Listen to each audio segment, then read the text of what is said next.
everybody. We're back. We're reading Roald Dahl's The BFG, illustrations by Quentin Blake.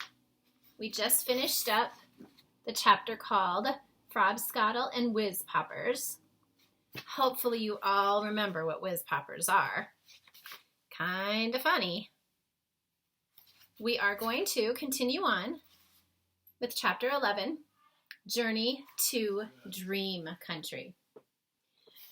After the mad Frobscottle party was over, Sophie settled herself again on top of the enormous table. "You is feeling better now?" asked the big friendly giant. "Much better, thank you," Sophie said. "Whenever I is feeling a bit scroggy," the BFG said, "a few gollops of Frobscottle is always making me hopscotchy again."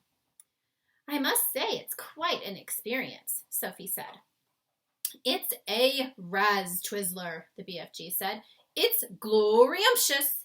He turned away and strode across the cave and picked up his dream-catching net. "I is galloping off now," he said, "to catch some more wopsy whiffling dreams for my collection. I is doing this every day without missing. Is you wishing to come with me?" "Not me, thank you very much," Sophie said. "Not with those other giants lurking outside." "I is snuggling you very cozy into the pocket of my waistcoat," the BFG said. "Then no one is seeing you." Before Sophie could protest, he had picked her up off the table and popped her into the waistcoat pocket. There was plenty of room in there. "Is you wishing for a little hole to peep out from?" he asked her. "There's one right here," she said. She had found a small hole in the pocket, and when she put one eye close to it, she could see out very well indeed. She watched the BFG as he bent down and filled his suitcase with empty glass jars. He closed the lid, picked up the suitcase in one hand, took the pole with the net on the end in the other hand, and marched towards the entrance of the cave. As soon as he was outside, the BFG set off across the great hot yellow wasteland where the blue rocks lay and the dead trees stood and where all the other giants were skulking about. Sophie, squatting low on her heels in the pocket of the leather waistcoat, had one eye glued to the little hole. She saw the group of enormous giants about 300 yards ahead. "Hold your breaths," the BFG whispered down to her. "Cross your figglers. Here we go. We is going right past all those other giants. Is you seeing that whopping great one, the one nearest to us?" "I see him," Sophie whispered back, quivering.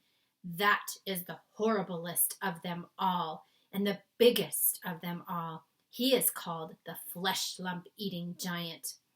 "I don't want to hear about him," Sophie said.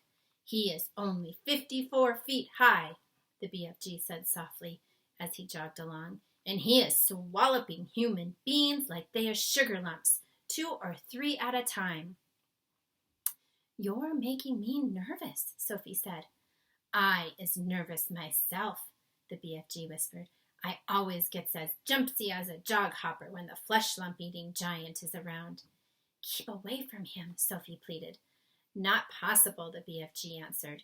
"He is galloping easily 2 times as quicksy as me." "Shall we turn back?" Sophie said.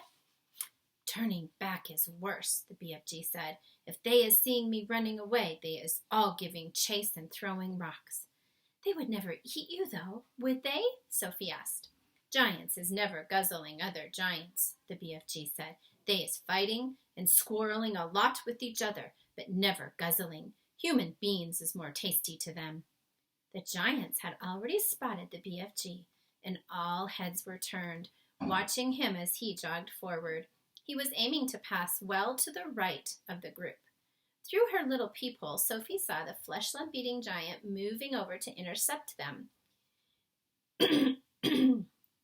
He just loped over casually to a point where the BFG would have to pass. He didn't hurry. The others loped after him. Sophie counted 9 of them altogether, and she recognized the blood bottler in the middle of them. They were bored. They had nothing to do until nightfall. There was an air of menace about them as they loped slowly across the plain with long, lolloping strides, heading for the BFG. "Here comes the runty one!" boomed the flesh lump eater. "Ho, ho there, runty one! Where is your splatch winkling away to in such a hefty hurry? He shot out an enormous arm and grabbed the BFG by the hair. The BFG didn't struggle. He simply stopped and stood quite still and said, Be so kind as to be letting go of my hair, Flesh Lump Eater. The Flesh Lump Eater released him and stepped back a pace. The other giants stood around, waiting for the fun to start. Now then, you little grob squiffler, boomed the Flesh Lump Eater. We is all of us wanting to know where you is galloping off to every day in the daytime. Nobody ought to be galloping off to anywhere until it is getting dark. The human beings could easily be spotting you and starting a giant hunt, and we is not wanting that to happen, is we not? We is not, shouted the other giants. Go back to your cave, runty one. I is not galloping to any human being country, the BFG said. I is going to other places. I is thinking, said the Flesh Lump Eater, that you is catching human beings and keeping them as pets. Right you is, cried the Blood Bottler. Just now I is hearing him chittering away to one of them in his cave. You is welcome to go and search my cave from frack to bunt, the BFG answered. You can go looking into every cook and nanny. There is no human beans, or stringy beans, or runner beans, or jelly beans, or any other beans in there. Sophie crouched, still as a mouse inside the BFG's pocket. She hardly dared breathe. She was terrified she might sneeze. The slightest sound or movement would give her away. Through the tiny peephole, she watched the giants clustering around the poor BFG. How revolting they were! All of them had pigsy little eyes and enormous mouths with thick sausage lips. When the Flesh Lump Eater was speaking, she caught a glimpse of his tongue. It was jet black, like a slab of black steak. Every one of them was more than twice as tall as the BFG.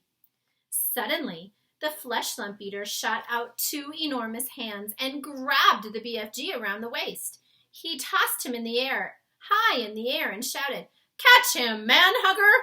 The man-hugger caught him. The other giants spread out quickly in a large circle, each giant about 20 yards from his neighbor, preparing for the game they were going to play. Now the man-hugger threw the BFG high and far, shouting, Catch him, Bone Cruncher! The Bone Cruncher ran forward and caught the tumbling BFG and immediately swung him up again. Catch him, child chewer! He shouted. And so on it went. The giants were playing ball with the BFG, vying with each other to see who could throw him the highest. Sophie dug her nails into the sides of the pocket, trying to prevent herself from tumbling out when she was upside down. She felt as though she were in a barrel going over the Niagara Falls. And all the time there was the fearful danger that one of the giants would fail to catch the BFG and he would go crashing to the ground. Catch him, Meat Dripper! Catch him, Gizzled Gulper! Catch him, Maid Masher! Catch him, Blood Bottler! Catch him! Catch him! Catch him! And there's the picture of the giants and what they are doing with the BFG. Not very nice, are they? In the end, they got bored with the game. They dumped the poor BFG on the ground. He was dazed and shattered. They gave him a few kicks and shouted, Run, you little runt! Let us see how fast you is galloping! The BFG ran. What else could he do? The giants picked up rocks and hurled them after him. He managed to dodge them. Ruddy little runt! They shouted. Truggy little twit! Chivalry little shrimp! Mucky little midget! Squaggy little squib! Grubby little grub! At last the BFG got clear of them all. In another couple of minutes, the pack of giants were out of sight over the horizon. Sophie popped her head up from the pocket. I didn't like that, she said. Phew, said the BFG. Phew and far between. They was in a nasty crotching mood today, was they not? I is sorry you was having such a whirly-gig time.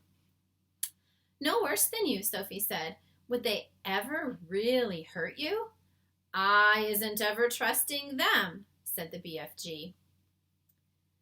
How do they actually catch the humans they eat? Sophie asked. They is usually just sticking an arm in through the bedroom window and snitching them from their beds, the BFG said. Like you did to me? Ah, but I isn't eating you, the BFG said. How else do they catch them? Sophie asked.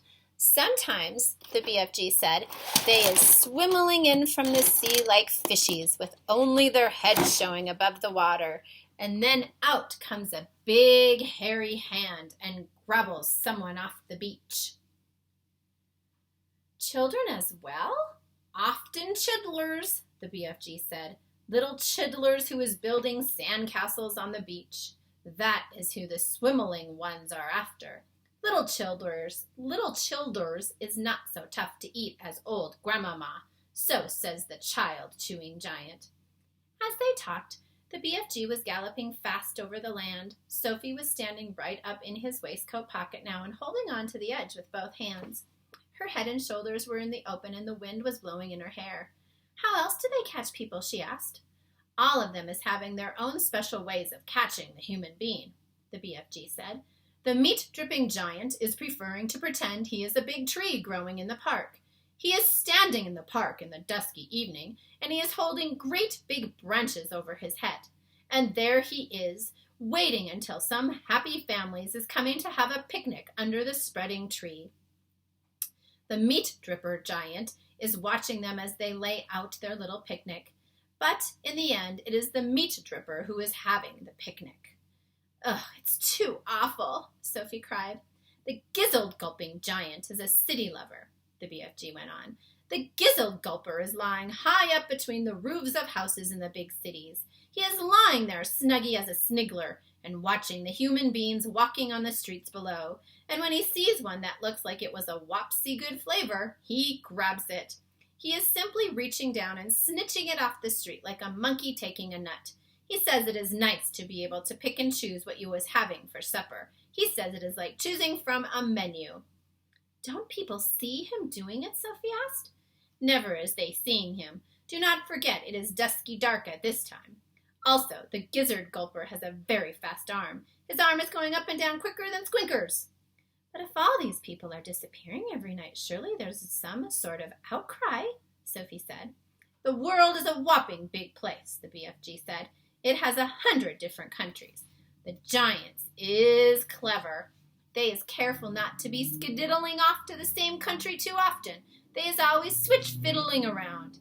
Even so, Sophie said. Do not forget, the BFG said, that human beings is disappearing everywhere all the time, even without the giants is guzzling them up. Human beings is killing each other much quicker than the giants is doing it. But they don't eat each other, Sophie said. Giants isn't eating each other either, the BFG said, nor is giants killing each other. Giants is not so very lovely, but they is not killing each other, nor is cockadown-dillies killing other cockadown-dillies, nor is pussycats killing pussycats. They kill mice, Sophie said. Ah, but they is not killing their own kind, the BFG said. Human beings is the only animals that is killing their own kind. Don't poisonous snakes kill their own kind? Sophie asked. She was searching desperately for another creature that behaved as badly as the human. Even poisonous snakes is never killing each other, the BFG said, nor is the most fearsome creatures like tigers and rhinoceroses. None of them is there killing their own kind. Has you ever thought about that? Sophie kept silent. I is not understanding human beings at all, the BFG said. You is a human being, and you is saying it is grizzling and horror-guest for giants to be eating human beings? Right or left? Right, Sophie said. But human beings is squishing each other all the time, the BFG said. They is shooting guns and going up in aeroplanes to drop their bombs on each other's heads every week. Human beings is always killing other human beings. He was right. Of course he was right, and Sophie knew it.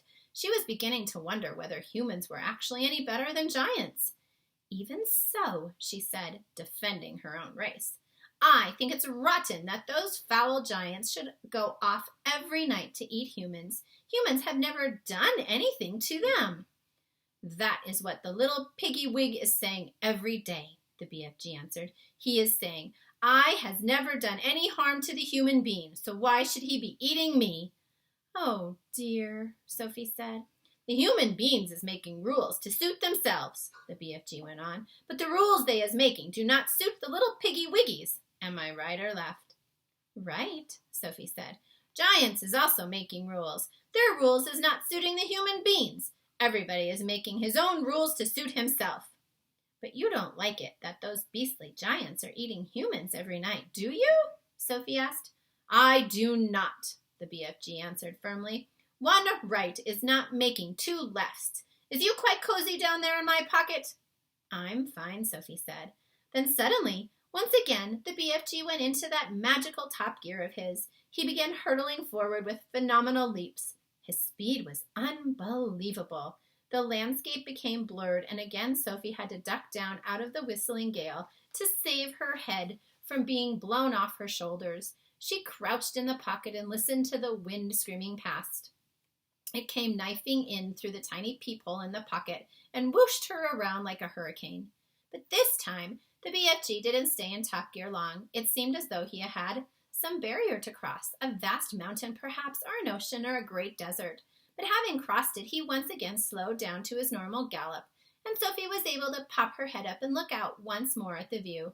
She noticed immediately that they were now in an altogether paler country. The sun had disappeared above a film of vapor. The air was becoming cooler every minute. The land was flat and treeless, and there seemed to be no color in it at all. Every minute the mist became thicker, the air became colder still, and everything became paler and paler, until soon there was nothing but gray and white all around them. They were in a country of swirling mists and ghostly vapors. There was some sort of grass underfoot, but it was not green. It was ashy gray. There was no sign of a living creature and no sound at all except for the soft thud of the BFG's footsteps as he hurtled on through the fog. Suddenly he stopped. We is here at last, he announced. He bent down and lifted Sophie from his pocket and put her on the ground. She was still in her nightie and her feet were bare. She shivered and stared around her at the swirling mists and ghostly vapors. Where are we? She asked. We is in dream country, the BFG said. This is where all dreams is beginning. And that's the end of chapter 11. The next chapter is called Dream Catching, chapter 12. We'll read that next time. Bye-bye.